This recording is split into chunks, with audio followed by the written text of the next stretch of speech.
Hi friends, ಯಾವಾಗ್ಲೂ ಪ್ರಾಣಿಗಳೇ ಮನುಷ್ಯರ ಮೇಲೆ ದಾಳಿ ಮಾಡ್ತವ. ಅವುಗಳನ್ನ ನೋಡಿ ಯಾವಾಗ್ಲೂ ನಾವು ಹೆದರಿಕೊಂಡೇ ಇರ್ಬೇಕಾ? ಇಲ್ಲ, ಯಾಕಂದ್ರೆ ಮನುಷ್ಯರಲ್ಲಿ ಇರೋ ತರ ಪ್ರಾಣಿ ಪಕ್ಷಿಗಳಿಗೂ ಕೂಡ ಎಮೋಷನ್ಸ್ ಇರುತ್ತೆ. ಯಾವುದೇ ಜೀವಿಯಾದ್ರೂ ಅವುಗಳಲ್ಲಿ ಎಲ್ಲಾ ತರಹದ ಎಮೋಷನ್ಸ್ ಖಂಡಿತ ಇರುತ್ತೆ. ಆದ್ರೆ ನೀವು ಯಾವ ಸಂದರ್ಭದಲ್ಲಿ ಆ ಜೀವಿಯ ಜೊತೆಗೆ ಇದ್ದೀರಿ ಅನ್ನೋದು ಬಹು ಮುಖ್ಯವಾಗುತ್ತೆ. ಒಂದು ವೇಳೆ ಆ ಜೀವಿ ಹಸಿವಿನಲ್ಲಿ ಅಥವಾ ಕೋಪದಲ್ಲಿ ಇದ್ದಾಗ ಅವುಗಳ ಹತ್ತಿರಕ್ಕೆ ಹೋಗಬಾರ್ದು. ಅಂತಹ ಸಮಯದಲ್ಲಿ ಮನುಷ್ಯರಿಗೇನೆ ತಮ್ಮ ಮೇಲೆ ತಮಗೆ ಕಂಟ್ರೋಲ್ ಇರೋದಿಲ್ಲ.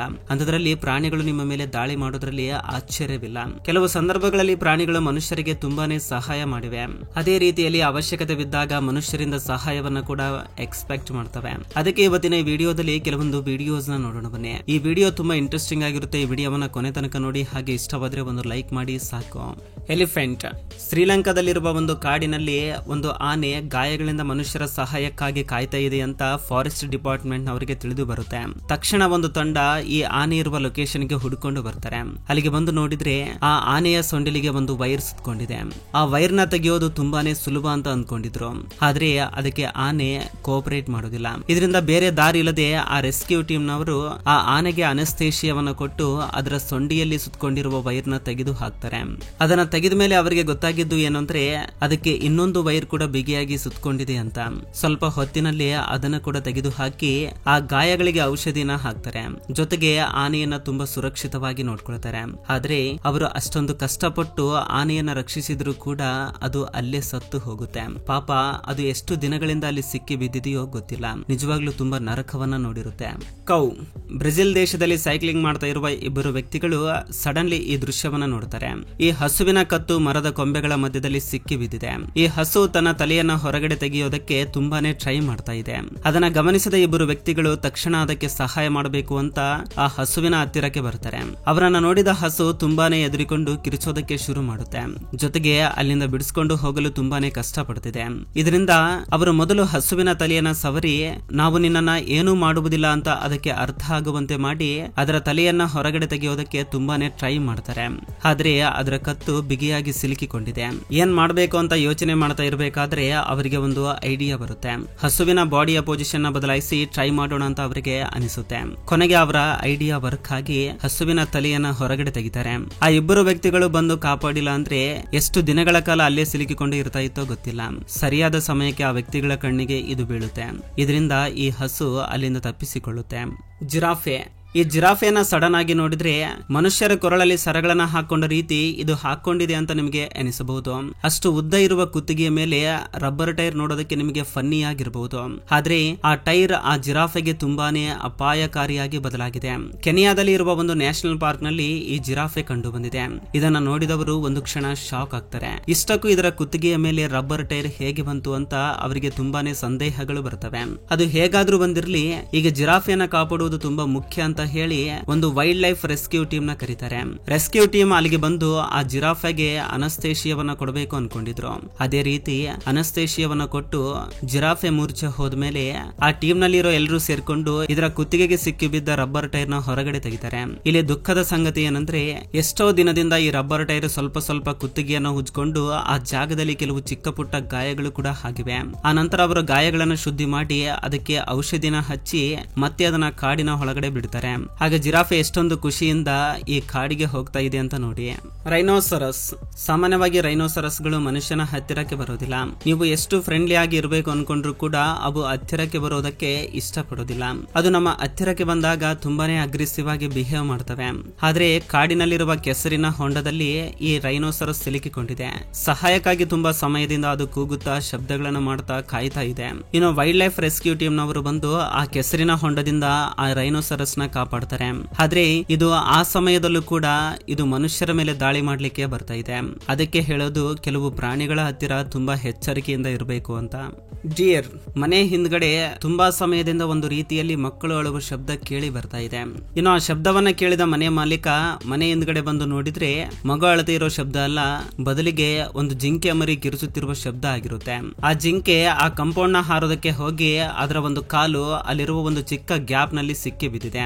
ಅದೊಂದು ಮರದಿಂದ ತಯಾರಿಸಿದ ಕಾಂಪೌಂಡ್. ಆ ಮನೆ ಮಾಲೀಕ ಬರೋದನ್ನ ಗಮನಿಸಿ ಆ ಜಿಂಕೆ ಎದುರಿಕೊಂಡು ಅಲ್ಲಿಂದ ತಪ್ಪಿಸಿಕೊಂಡು ಹೋಗಲು ತುಂಬಾನೇ ಟ್ರೈ ಮಾಡ್ತಾ ಇದೆ. ಆದ್ರೆ ಅದರ ಕೈಯಲ್ಲಿ ಆಗ್ತಾ ಇಲ್ಲ. ಆ ವ್ಯಕ್ತಿ ಕೂಡ ತುಂಬಾನೇ ಟ್ರೈ ಮಾಡ್ತಾನೆ, ಆದ್ರೂ ಕೂಡ ಅದರ ಕಾಲು ಹೊರಗಡೆ ಬರೋದಿಲ್ಲ. ಇನ್ನು ಬೇರೆ ದಾರಿ ಇಲ್ಲದೆ ಅಲ್ಲಿರುವ ಒಂದು ಮರದ ತುಂಡನ್ನ ಮುರಿದು ಆ ಜಿಂಕೆ ಮರಿಯನ್ನ ಕಾಪಾಡ್ತಾನೆ ಕೋಲ. ಈ ಕೋಲ ಒಂದು ಬಲಿಯಲ್ಲಿ ಸಿಕ್ಕಿ ಬಿದ್ದಿದೆ. ಏನ್ ಮಾಡಬೇಕು ಅಂತ ತಿಳಿದೆ ತುಂಬಾನೇ ಗಾಬರಿಯಾಗಿದೆ. ಅದನ್ನ ನೋಡಿದ ಒಬ್ಬ ಲೇಡಿ ಅದನ್ನ ಕಾಪಾಡಬೇಕು ಅಂತ ಅಂದ್ಕೊಂಡು ಅದರ ಹತ್ತಿರಕ್ಕೆ ಬರ್ತಾಳೆ.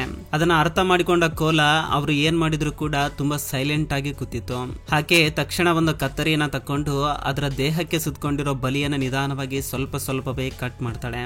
ಪೂರ್ತಿಯಾಗಿ ಬಲಿಯನ್ನ ಕಟ್ ಮಾಡೋವರೆಗೂ ಕೂಡ ಆ ಕೋಲ ತುಂಬಾನೇ ಸೈಲೆಂಟ್ ಆಗಿ ಕುಂತ್ಕೊಂಡಿತ್ತು. ಪೂರ್ತಿಯಾಗಿ ಬಲಿಯನ್ನ ಕಟ್ ಮಾಡಿದ ಮೇಲೆ ನಿಧಾನವಾಗಿ ಕಾಡಿನೊಳಗೆ ಹೋಗುತ್ತೆ. ಸೀ ಟರ್ಟಲ್ ಒಂದು ಜೋಡಿ ವೆಕೇಶನ್ಗೆ ಹೋಗಿದ್ದಾಗ ಸಮುದ್ರದ ತೀರದಲ್ಲಿ ಓಡಾಡುವಾಗ ಅಲ್ಲಿ ಒಂದು ಆಮೆಯನ್ನ ನೋಡ್ತಾರೆ. ಆದ್ರೆ ಆ ಆಮೆ ಕಲ್ಲುಗಳ ಮಧ್ಯೆ ಸಿಕ್ಕಿ ಬಿದ್ದಿದೆ. ಹೊರಗಡೆ ಬರೋದಕ್ಕೆ ತುಂಬಾನೇ ಕಷ್ಟ ಪಡ್ತಾ ಇದೆ. ತಕ್ಷಣವೇ ಅದನ್ನ ರೆಸ್ಕ್ಯೂ ಮಾಡಬೇಕು ಅಂತ ಅಂದ್ಕೊಳ್ತಾರೆ.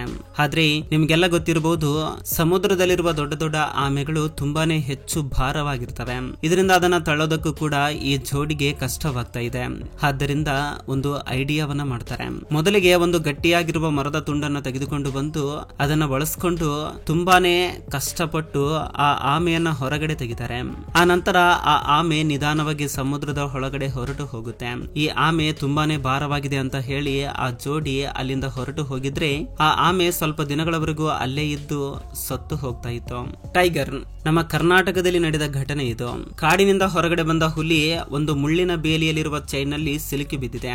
ಅಲ್ಲಿ ಸಿಲುಕಿಕೊಂಡು ಹೊರಗಡೆ ಬರೋದಕ್ಕೆ ಆಗದೆ ತುಂಬಾನೇ ಕಷ್ಟ ಪಡ್ತಿದೆ. ಅದನ್ನ ಗಮನಿಸಿದ ಒಬ್ಬ ರೈತ ತಕ್ಷಣವೇ ಫಾರೆಸ್ಟ್ ಡಿಪಾರ್ಟ್ಮೆಂಟ್ ಗೆ ತಿಳಿಸ್ತಾನೆ. ಸ್ವಲ್ಪ ಹೊತ್ತಿನಲ್ಲಿ ಅಲ್ಲಿಗೆ ರೆಸ್ಕ್ಯೂ ಟೀಮ್ ಬರುತ್ತೆ. ಹುಲಿ ಮುಳ್ಳಿನ ಬೇಲಿಯಲ್ಲಿರುವ ಒಂದು ಚೈನ್ ನಲ್ಲಿ ಸಿಲುಕಿಕೊಂಡಿದೆ ಅಂತ ತಿಳ್ಕೊಳ್ತಾರೆ. ಈ ವಿಷಯ ಅಕ್ಕಪಕ್ಕದ ಊರಿನ ಜನರಿಗೂ ಕೂಡ ತುಂಬಾ ವೇಗವಾಗಿ ಗೊತ್ತಾಗುತ್ತೆ. ಇದರಿಂದ ಅದನ್ನ ನೋಡೋದಕ್ಕೆ ತುಂಬಾ ಜನರು ಬರ್ತಾರೆ. ಜನರ ಗುಂಪುಗಳನ್ನ ನೋಡಿ ಹುಲಿ ಹೆಚ್ಚು ಅಗ್ರೆಸಿವ್ ಆಗಿ ಬಿಹೇವ್ ಮಾಡುತ್ತಿದೆ. ಒಂದು ಜಾಗದಲ್ಲಿ ನಿಲ್ದೆ ಅಲ್ಲಿಂದ ಬಿಡಿಸಿಕೊಳ್ಳೋದಕ್ಕೆ ನೋಡ್ತಿದೆ. ಇನ್ನು ಅಲ್ಲಿದ್ದ ಎಕ್ಸ್ಪರ್ಟ್ ಟೀಮ್ ಬೇರೆ ದಾರಿ ಇಲ್ಲದೆ ಅದಕ್ಕೆ ಅನಸ್ತೇಶಿಯವನ್ನ ಕೊಡ್ತಾರೆ. ಅದು ಮೂರ್ಛೆ ಹೋದ್ಮೇಲೆ ಮುಳ್ಳಿನ ಬೇಲಿಯಲ್ಲಿರುವ ಚೈನ್ ನ ಕಟ್ ಮಾಡಿ ಅದನ್ನ ಕಾಪಾಡ್ತಾರೆ. ಆಮೇಲೆ ಅದಕ್ಕೆ ಬೇಕಾದ ಔಷಧಿಯನ್ನ ಹಾಕಿ ಅದನ್ನ ಕಾಡಿನ ಒಳಗಡೆ ತೆಗೆದುಕೊಂಡು ಹೋಗಿ ಬಿಡ್ತಾರೆ. ಬೇಬಿ ಎಲಿಫೆಂಟ್ ಒಂದು ಗುಂಡಿಯಲ್ಲಿ ಆನೆ ಮರಿ ಬಿದ್ದಿದೆ. ಆ ಮರಿಯನ್ನ ಕಾಪಾಡಬೇಕು ಅಂತ ಗುಂಪಿನಲ್ಲಿರುವ ಆನೆಗಳೆಲ್ಲ ಕಿರಿಚೋದಕ್ಕೆ ಶುರು ಮಾಡ್ತವೆ. ಇದ್ದಕ್ಕಿದ್ದ ಹಾಗೆ ಆನೆಗಳು ಮಾಡುವ ಶಬ್ದವನ್ನ ಕೇಳಿದ ಜನರು ಫಾರೆಸ್ಟ್ ಡಿಪಾರ್ಟ್ಮೆಂಟ್ ಗೆ ತಿಳಿಸ್ತಾರೆ. ತಕ್ಷಣವೇ ಫಾರೆಸ್ಟ್ ಡಿಪಾರ್ಟ್ಮೆಂಟ್ ನವರು ಅಲ್ಲಿಗೆ ಬಂದು ನೋಡಿದ್ರೆ ಆ ಗುಂಡಿಯಲ್ಲಿ ಒಂದು ಆನೆ ಮರಿ ಬಿದ್ದಿದೆ. ತಕ್ಷಣ ಆನೆ ಮರಿಯನ್ನ ಕಾಪಾಡಿ ಅದಕ್ಕೆ ಬೇಕಾಗಿರುವ ಆಹಾರವನ್ನ ಹಾಗೂ ಹಾಲನ್ನ ಕೊಟ್ಟು ಆ ಮರಿಯನ್ನ ತಾಯಿಯ ಜೊತೆಗೆ ಸೇರಿಸಲು ಹೆಚ್ಚು ಕಡಿಮೆ 7 ಗಂಟೆಗಳ ಸಮಯ ಕಾಡಿನಲ್ಲಿ ನಡ್ಕೊಂಡು ಹೋಗ್ತಾರೆ. ಆನೆ ಮರಿ ಕೂಡ ಅವರು ಎಲ್ಲಿಗೆ ಹೋದ್ರೆ ಅಲ್ಲಿಗೆ ಅವರ ಹಿಂದೆನೆ ಹೋಗ್ತಾ ಇತ್ತು. ಆನೆ ಮರಿಗೆ ಹಸಿವಾದ್ರೆ ಅದಕ್ಕೆ ಹಾಲನ್ನ ಕೊಡಬೇಕು ಅಂತ ಹೇಳಿ ಒಂದು ಕ್ಯಾನ್ ನಲ್ಲಿ ಹಾಲನ್ನು ಕೂಡ ತೆಗೆದುಕೊಂಡು ಹೋಗ್ತಾ ಇದ್ದಾರೆ. ಕೊನೆಗೆ ಆನೆಗಳ ಗುಂಪಿನಲ್ಲಿ ಆ ಮರಿಯನ್ನ ಬಿಟ್ಟು ಬರ್ತಾರೆ. ಆದ್ರೆ ಇವರು ವಾಪಸ್ ಬರ್ತಾ ಇದ್ರೆ ಆನೆ ಮರಿ ಕೂಡ ಅವರ ಹಿಂದೆನೆ ವಾಪಸ್ ಬರ್ತಾ ಇದೆ. ಈ ರೀತಿ ಪದೇ ಬರ್ತಾ ಇತ್ತು. ಕೊನೆಗೆ ಅದನ್ನ ಆನೆಗಳ ಗುಂಪಿನಲ್ಲಿ ಬಿಟ್ಟು ಅದರ ಕಣ್ ತಪ್ಪಿಸಿಕೊಂಡು ಇವರು ಹೊರಗಡೆ ಬರ್ತಾರೆ. ಲೆಪರ್ಡ್ ಮಹಾರಾಷ್ಟ್ರದಲ್ಲಿರುವ ಒಬ್ಬ ರೈತ ತನ್ನ ಗೌಡನ್ಗೆ ಹೋದಾಗ ಅಲ್ಲಿ ಒಂದು ಚಿರತೆ ತನ್ನ 4 ಮರಿಗಳ ಜೊತೆಗೆ ಮಲಗಿದೆ ಅನ್ನೋದನ್ನ ನೋಡಿ ಆ ವ್ಯಕ್ತಿ ತಕ್ಷಣವೇ ಫಾರೆಸ್ಟ್ ಡಿಪಾರ್ಟ್ಮೆಂಟ್ ಗೆ ತಿಳಿಸ್ತಾನೆ. ಅವರು ಆ ಪ್ರದೇಶಕ್ಕೆ ಬಂದು ನೋಡಿದ್ರೆ ಇಲ್ಲಿ ತುಂಬಾನೇ ಮಳೆ ಬಿದ್ದಿದ್ದರಿಂದ ಅದು ಇಲ್ಲಿಗೆ ಬಂದಿರುತ್ತೆ, ಅದನ್ನ ಯಾರು ಡಿಸ್ಟರ್ಬ್ ಮಾಡಬೇಡಿ, ಅದೇ ಕಾಡಿಗೆ ವಾಪಸ್ ಹೋಗ್ಬಿಡುತ್ತೆ ಅಂತ ಹೇಳ್ತಾರೆ. ಜೊತೆಗೆ ತಾಯಿ ಚಿರತೆ ಹೊರಗಡೆ ಹೋದ್ಮೇಲೆ ಅಲ್ಲಿ ಒಂದು CCTV ಕ್ಯಾಮೆರಾವನ್ನ ಫಿಕ್ಸ್ ಮಾಡಿ ಬರ್ತಾರೆ. ಯಾಕಂದ್ರೆ ಅವುಗಳಿಗೆ ಯಾರು ಕೂಡ ತೊಂದರೆ ಕೊಡಬಾರದು ಅಂತ ಅವರು ಈ ರೀತಿ ಮಾಡ್ತಾರೆ. ಅವರು ಹೇಳಿದ ರೀತಿಯಲ್ಲಿ ಸ್ವಲ್ಪ ದಿನಗಳ ನಂತರ ಅದು ತನ್ನ ಮರಿಗಳನ್ನ ಕರ್ಕೊಂಡು ವಾಪಸ್ ಕಾಡಿನ ಒಳಗೆ ಹೊರಟು ಹೋಗುತ್ತೆ. ಇದು ಫ್ರೆಂಡ್ಸ್ ಈ ದಿನದ ವಿಡಿಯೋ. ಫ್ರೆಂಡ್ಸ್ ಈ ವಿಡಿಯೋದಿಂದ ಅಟ್ಲೀಸ್ಟ್ 1% ನಾಲೆಜ್ ಆದ್ರೂ ಸಿಕ್ಕಿದ್ರೆ ಈ ವಿಡಿಯೋಗೆ ಒಂದು ಲೈಕ್ ಮಾಡಿ, ಹಾಗೆ ನಿಮ್ಮ ಫ್ರೆಂಡ್ಸ್ಗೆ ಕೂಡ ಶೇರ್ ಮಾಡಿ, ಹಾಗೆ ನಮ್ಮ ಚಾನಲ್ಗೆ ಸಬ್ಸ್ಕ್ರೈಬ್ ಮಾಡಿಕೊಂಡು ಸಪೋರ್ಟ್ ಮಾಡಿ. ಕೊನೆ ತನಕ ನೋಡಿದಕ್ಕೆ ಥ್ಯಾಂಕ್ಸ್ ಫಾರ್ ವಾಚಿಂಗ್.